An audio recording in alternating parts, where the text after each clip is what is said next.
জীবন আমরা পরীক্ষিত রাজপথের লড়াকু সৈনিক, আমরা রাজপথের সামনের সারির সৈনিক।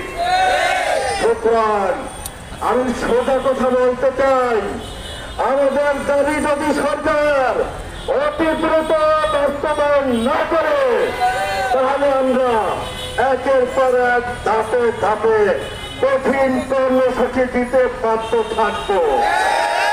প্রতিবেশনাম ঢাকা ঢাকা আমার সেই স্লোগান হবে, দিল্লি না ঢাকা, দিল্লি না ঢাকা,